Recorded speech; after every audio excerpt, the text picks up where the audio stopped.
మాజీ శాసనమండలి చైర్మన్ స్వామిగౌడ్ ఈ రోజు మార్నింగ్ వాక్ పాలిటెక్నిక్ నుండి ఎకో పార్క్ వరకు బీఆర్ఎస్ పార్టీ శ్రేణులతో కలిసి నిర్వహించారు.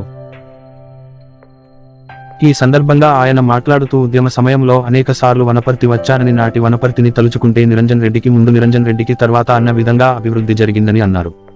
రోడ్ల విస్తరణ, చెరువుల దురస్తుతో సుందరీకరణ, మేఘా టౌన్ హాల్, సమీకృత మార్కెట్ సముదాయం, వ్యవసాయ మహిళా కళాశాల, collectorate, west side market, echo park, IT tower వంటి అనేక అభివృద్ధి పథకాలు సాధించి అభివృద్ధిలో వనపర్తిని అగ్రభాగంలో నిలిపారని అన్నారు. 1,25,000 ఎకరాలకు సాగు నీళ్లు అందించి ప్రజల చేత నీళ్ల నిరంజనుడు అన్న పేరు తెచ్చుకున్న నిరంజన్ రెడ్డి నిజమైన ప్రజాసేవకుడు నిరంజన్ రెడ్డి అని కొనియాడారు. వనపర్తిలో అభివృద్ధిలో పరుగులు పెట్టాలంటే బీఆర్ఎస్ అభ్యర్థులను గెలిపించాలని విజ్ఞప్తి చేశారు.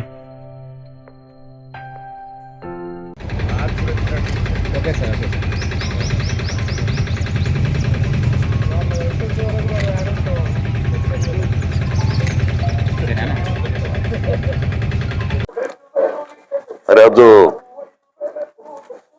టిఆర్ఎస్ సీనియర్ కార్యకర్తలందరితో కలిసి పాలిటెక్నిక్ గ్రౌండ్లో, అదేవిధంగా ఎకో పార్క్లో ఈరోజు మార్నింగ్ వాక్ కోసం అందరి మిత్రులను కలుసుకోవడం కోసం రావడం జరిగింది.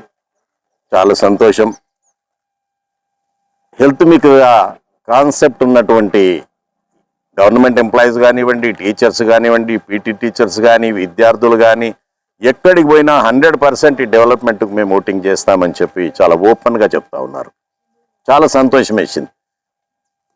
చదువుకున్నటువంటి వారు ఎప్పుడైతే నిర్ణయం తీసుకుంటారో ఆటోమేటిక్గా వారి ప్రభావం మిగతా అందరి మీద పడుతుంది. నిరంజన్ రెడ్డి గారు టీఆర్ఎస్ పార్టీ నుంచి వచ్చిన తర్వాత చేసినటువంటి అభివృద్ధి, మెల్ల చెరువు కానీ, అటు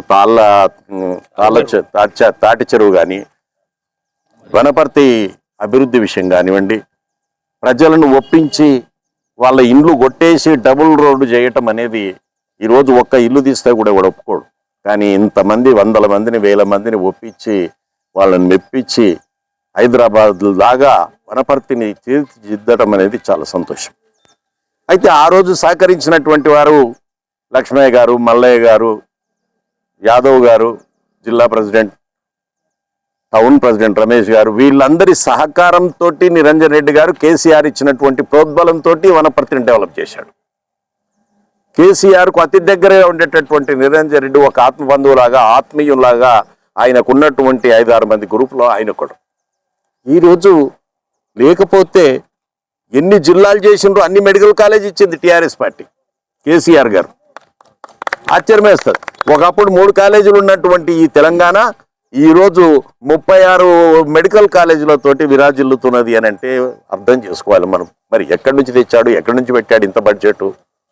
పాలిటెక్నిక్ కాలేజ్ ఉంది వనపర్తిలో, మెడికల్ కాలేజ్ ఉంది, ఇంజనీరింగ్ కాలేజ్ ఉంది, బిఎస్సి అగ్రికల్చర్ డిగ్రీ కాలేజ్ ఉంది, హార్టికల్చర్ కాలేజ్ ఉంది, ఫిషరీస్ ఉంది, నర్సింగ్ కాలేజ్ ఉంది. అసలు ఇన్ని కాలేజీలు, ఇంతమంది యువత డెవలప్ కావడానికి కేసీఆర్ నిరంజన్ రెడ్డి ద్వారా ఈ సహాయం చేసిండు, ఈ విధంగా డెవలప్ చేసిండు అంటే చాలా సంతోషం. నిజంగా అసలు ఇంత అభివృద్ధి జరిగినటువంటి వనపర్తిలో ఇంకా అభివృద్ధి జరగాల్సినటువంటి అవసరం ఉంది. నేను ఒక పార్టీ గురించి, మాకు అపోనెంట్గా నిలబడ్డటువంటి ఈనాడున్న అధికార పార్టీ గురించి నేను మాట్లాడదలుచుకోలేదు.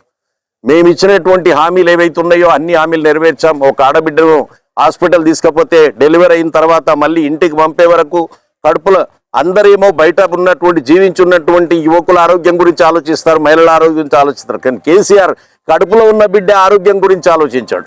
ఆ బిడ్డకు ఏ విటమిన్ టాబ్లెట్లు ఇస్తే, ఏ ఇంజెక్షన్లు ఇస్తే బాగుంటుందని చెప్పి 3వ నెల నుంచి ఆమెను హాస్పిటల్ తీసుకుపోవడం, మందులు అందజేయడం, డెలివరీ తర్వాత కేసీఆర్ కిట్ అందజేయడం, డెలివరీ అయిన బిడ్డను కారిచ్చి ఇంటికి పంపడం ఒక కన్న తండ్రికి కూడా సాధ్యం కాదు. అలాంటిది కొన్ని లక్షల మందికి సాధ్యం చేశాడు ఆ కేసీఆర్ గారు. నిజంగా అలాంటి బంగారం లాంటి స్కీమ్స్ అనౌన్స్ చేశారు. కళ్యాణ లక్ష్మి ఇచ్చారు. కళ్యాణ లక్ష్మి ఇచ్చి ఆడబిడ్డ కాళ్ళు గడిగిన పెద్దన్నగా నిలిచిపోయాడు. షాదీ ముబారక్ ఇచ్చి ఇంట్లో ఒక అన్నగా ఉండిపోయాడు.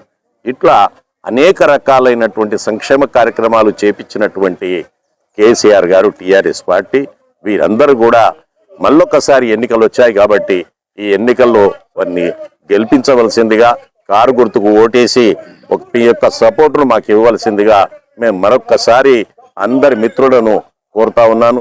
ఈ వనపర్తి అభివృద్ధికి తోడ్పడమని కలిసి ఉండమని చెప్పి కోరుతా ఉంటున్నాను. Thank you.